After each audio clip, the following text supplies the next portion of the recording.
I showed up uninvited to Mother's Day lunch. Mom said, "Don't touch the food, just drink water. Your sister paid $3,000. My sister added, "Beluga caviar isn't for people like you." I smiled. She drained my card for that meal. I reversed it. My parrot Ronnie squawked, "Call the lawyer." I left a letter on Mom's seat. She opened it, froze. I canceled there. And then 47 missed calls hit my phone. I didn't even want to be there. But I showed up anyway, walking into the sunlit restaurant with its polished marble floors and chandeliers dripping fake luxury. Mother's Day lunch, the kind of show my family loved. Mom sat at the head of the table, her smile wide and bright until she saw me. "Oh, you're here." Her voice was a little too sharp, a little too forced. I hadn't been invited. Not really. Victoria, my sister, had organized the whole thing. A fancy lunch with imported beluga caviar, fresh oysters, and crystal glasses filled with sparkling water. I knew because I saw the receipt, $3,000 charged to my card. The same card she'd borrowed just for a few essentials a week ago. I walked to the table, trying to keep my face calm. Mom's smile twitched. "Don't touch the food, just drink water. Your sister paid." Victoria's laughter was a soft, cruel melody. "Beluga caviar isn't for people like you." I stared at her. Victoria, dressed in a designer blouse I'd probably paid for, leaning back in her chair with that familiar smirk, the one she always wore when she thought she'd won. But she didn't know. Not yet. I pulled out my chair and sat down. My phone buzzed in my pocket, but I ignored it. Instead, I glanced at the sparkling crystal, the towers of seafood, the delicate silver cutlery. I leaned back, just like Victoria. "Actually, I think I will have something to eat," I said, reaching for a silver spoon. I took a delicate scoop of the dark, glistening caviar, letting it shimmer in the light. Victoria's smile faltered. "Don't you dare. I paid for this. That's $3,000 of—" "No," I interrupted, letting the word hang in the air. "You didn't." "I did. Or rather, my card did." Silence crashed over the table. Mom's face turned a sickly pale, her fingers tightening around her glass. Victoria's jaw clenched. "You think you're clever?" she hissed. "You think you can just show up here and make everything about you?" I smiled, letting her rage build. "Clever enough to reverse the charges yesterday. So technically, you're having lunch on my charity." Her face twisted, red blotches blooming on her cheeks. "You wouldn't dare." "Oh, I would," I said, taking another delicate bite. "And that's not all." I leaned over to Mom, sliding an envelope onto her plate. She opened it, her eyes scanning the printed text, the cancellation confirmation for their $8,500 vacation. Her hand started to shake. "No," she whispered. "Oh yes," I said, leaning back. "Happy Mother's Day." Suddenly, a sharp voice shattered the thick silence. My parrot, Ronnie, perched comfortably on my shoulder, squawked with perfect clarity, "Call the lawyer." A ripple of shock spread through the table. Some guests turned to stare, others tried to hide their smirks. Victoria's face drained of color, her mouth hanging open. My phone vibrated again, 1, 2, 10 times. I didn't need to check to know it was already starting. The chaos, the rage, the panic. I stood up, brushing invisible crumbs from my sleeves. "Well, I'd love to stay, but I think you all have a lot to discuss." Victoria lunged to her feet. "You don't matter as much as you think. You're just a—" I didn't hear the rest. I was already walking away, letting the noise fade behind me. Let them scream. Let them fight. Let them finally see that I wasn't just a tool, a credit card, a silent presence to be mocked and drained. As I stepped outside, the sun felt warmer, the air fresher. My phone kept buzzing, calls, texts, desperate messages. I turned it off. They would understand soon enough. When I got home after that circus at the restaurant, my phone was already burning with notifications. The first call was from Mom. Then another. And another. I tossed the phone onto the couch and just stared at it, like it was a bomb about to explode. But that was just the beginning. 5 minutes later, it rang again. This time it was Dad.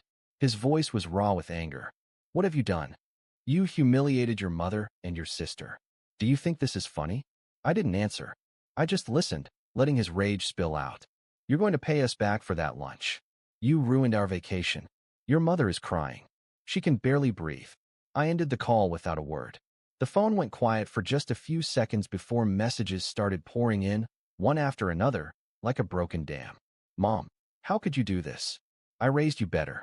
You ruined our special day. Victoria, you're impossible. You've always been jealous of me. You love destroying everything. Dad, ungrateful person. If you don't fix this, you're done. I leaned back, listening to the frantic buzzing, watching the screen light up and die down. I felt nothing. No guilt, no regret, just a strange, clear sense of calm. But they didn't stop. Calls from unknown numbers.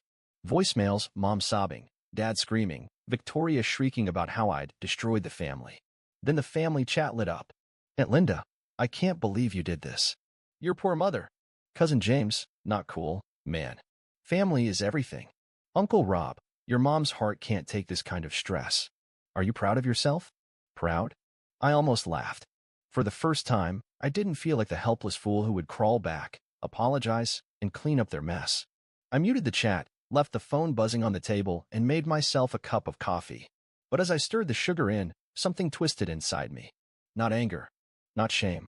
Something sharper, like a long-forgotten instinct finally waking up. I sat down with my laptop, opened my banking app, and started scrolling through my statements. It didn't take long to see it. The charges. The endless list of expenses I never approved, Victoria's shopping sprees, spa treatments, designer bags, and, of course, the $3,000 lunch. But it went deeper. Charges I didn't even notice before: car rentals, hotel bookings, even a $500 charge for some wellness retreat. My hands tightened on the mouse. I pulled up my email, searched for every confirmation she had forwarded me. Dozens of them. Victoria had been using my card for months. Not just for essentials, but for everything. I kept digging. Pulled out an old external hard drive, the one I hadn't touched in years. It was Victoria's before she upgraded. I remembered she used to save everything there, her backups, her photos, her messages. I plugged it in. And there it was. A folder called FAM. Inside, screenshots of chats, voice notes, even photos. Messages between Victoria and Mom, planning how to use my money without me noticing. My mother's voice, calm and sweet, saying, just tell him it's for something important. He always gives in. Another recording, Victoria's voice, dripping with smug satisfaction. He's such a fool. I just take what I want, and he never even notices. My vision blurred for a second. My own mother, my own sister, laughing at me, using me. But I didn't feel hurt. I felt awake. My phone buzzed again. Another message from Dad. Last chance. Send the money, and we'll forget this ever happened. I smiled. And then I did something I never thought I would. I opened the family chat. I unmuted it. And I started typing. I know exactly what you did. I know everything. The stolen money, the lies. And I have proof. Do you want to see it? The chat went silent. The typing bubbles appeared, then vanished. No one dared to speak. Then a single message from Mom. We can talk this out, sweetheart. It's just a misunderstanding. No, I replied. It's not. But you'll understand soon. I closed the chat and went back to the hard drive. Screenshot after screenshot, voice memo after voice memo. I started organizing them, a neat little folder of betrayal. My phone rang again, Dad, again. I let it ring. And then I turned off the sound, feeling something cold and sharp settle in my chest. If they wanted a game, I would show them exactly how I played. I didn't have to wait long. When the knock came, I took a deep breath, reached for the door handle, and opened it. Mom, Dad, and Victoria stood in the hallway. Mom's face was a careful mask of concern. Dad looked like he was ready for a fight, and Victoria, well, she looked like she'd rather be anywhere else. Come in, I said calmly, stepping aside. They walked in, and immediately, my parrot Ronnie fluffed his green feathers and let out a cheerful squawk. Call the lawyer. Mom shot me a glare. Is that thing still here? Ronnie's part of the family, I said, closing the door. Please, take a seat. They settled onto the couch, all three squished together, like a jury about to pass judgment. Dad cleared his throat. Let's not waste time. You need to apologize for that disgusting scene you caused. You embarrassed us. I embarrassed you? I asked, leaning against the kitchen counter. Interesting. Let's talk about that. I reached for the first folder I had prepared, pulled out a stack of printed bank statements, and tossed them onto the coffee table. Recognize these? Mom's eyes narrowed. Victoria leaned forward, and her face paled. Those are my transactions? She stammered. No, Victoria. They were my transactions. On my card. Your spa days, your designer bags, your little getaway weekends, all of it. Did you honestly think I wouldn't notice? It was an accident, she snapped. I thought it was my card. It's an honest mistake. Honest mistake? I smiled, feeling something cold settle in my chest. Ronnie, what do we think of that? Liar. Liar. Caught you now, squawked Ronnie, hopping excitedly on his perch. Shut that stupid bird up. Victoria hissed. I think he's being honest, I replied. And it's about time we all were. I pulled out the second folder, screenshots of her chats with Mom. The ones where they planned to use my card without me knowing. Where Mom reassured her, he won't notice, and even if he does, he won't do anything. Mom's face went white. That was just, we were joking. Joking? I repeated, letting the word hang in the air. Ronnie, was it a joke? Joke? No. Scam? Yes, squawked Ronnie, his voice cutting through the thickening tension. Dad leaned forward, his knuckles turning white. You think you're so smart, huh? Digging up dirt like some detective? That doesn't change the fact that you owe us. Family sticks together. Family sticks together? I laughed. When? When you drained my bank account? When you used my card for a $3,000 lunch without inviting me? Or maybe when you planned a vacation with my money and didn't even bother to tell me? Silence. Victoria tried to speak, but I raised a hand.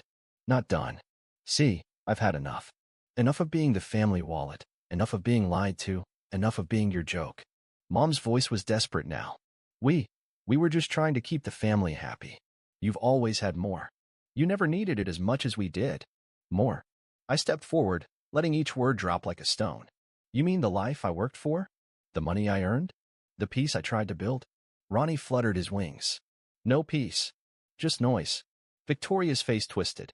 You're just bitter because nobody cares about you. No, Victoria. I'm bitter because I cared too much. I reached for the final envelope, the one with the letter from the bank. I tossed it onto the table. By the way, I canceled your credit cards. Mom, your automatic payments for the house? Gone. Dad, your little retirement fund you kept trying to siphon through my account? Blocked. Why you can't do that? Mom's voice broke. We'll lose everything. Ronnie cocked his head. Beggars can't be choosers. Listen here, you little troublemaker. Dad finally exploded, standing up, his fist clenched. But I didn't flinch. I didn't even blink. Sit down, I said, my voice like steel. This is my house. You came here to talk. So talk. Dad's anger wavered. He glanced at Mom, who was already tearing up, then at Victoria, who just looked stunned.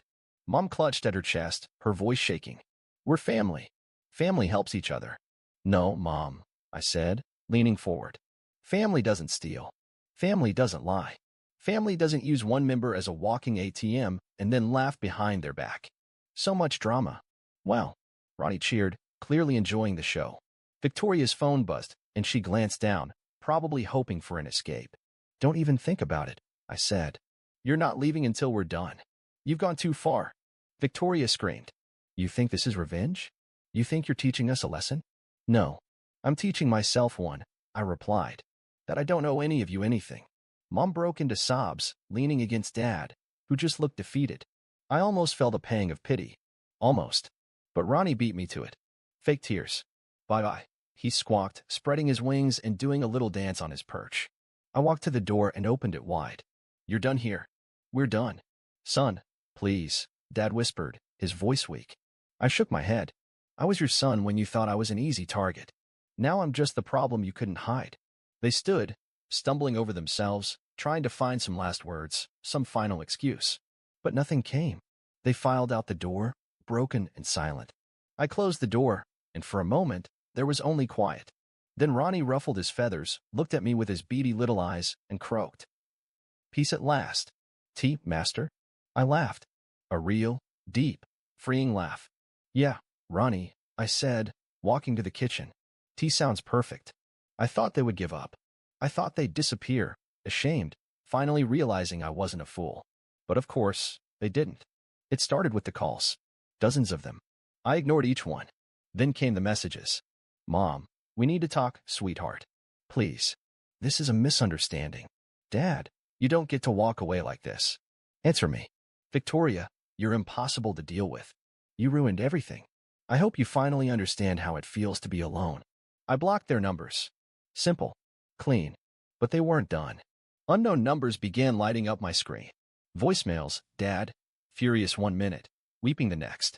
Mom, trying the guilty, loving mother act, saying I was breaking her heart. Victoria, always vicious, always accusing. And then, money. One morning, I logged into my account, and there it was. A refund. Thousands of dollars. The money they had drained, the luxury lunches, the spa weekends, even the vacation I'd canceled. Piece by piece, the stolen funds trickled back in. They were trying to buy me back. Ronnie squawked from his perch. Bribe. Bribe. Cheap tricks. I leaned back in my chair, staring at the screen. I could almost see them. Mom crying, Dad pacing, Victoria snarling that he'll come back if we just pay him back. But I didn't.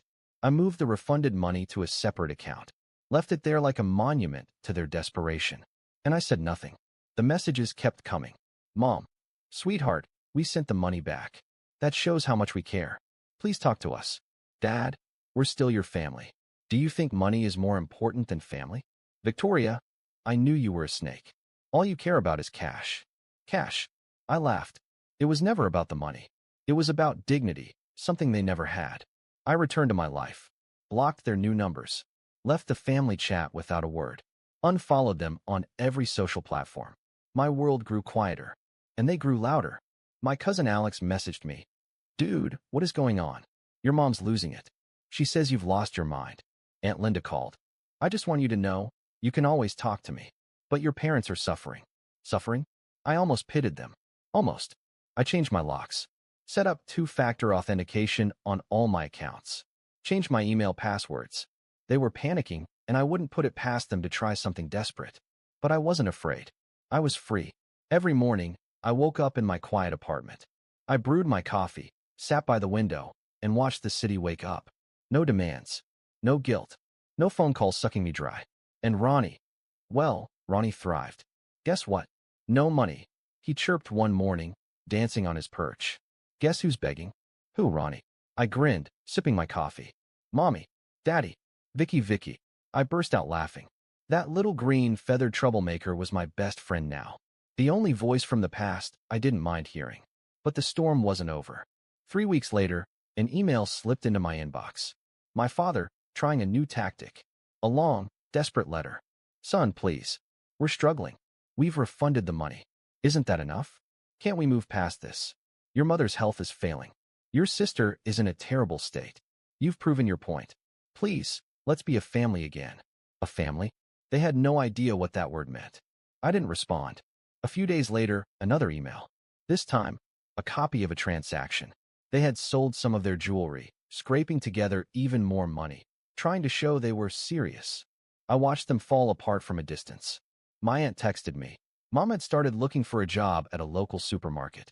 Dad tried to borrow money from Uncle Rob, but was turned away.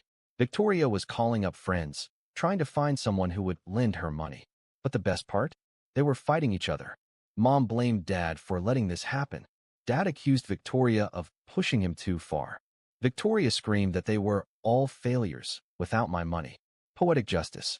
One rainy afternoon, a message from an old high school friend, Jacob. Hey, heard about the family drama. Sorry, man. If you want a fresh start, I've got a project I'm working on. Could use someone reliable. A fresh start. Reliable.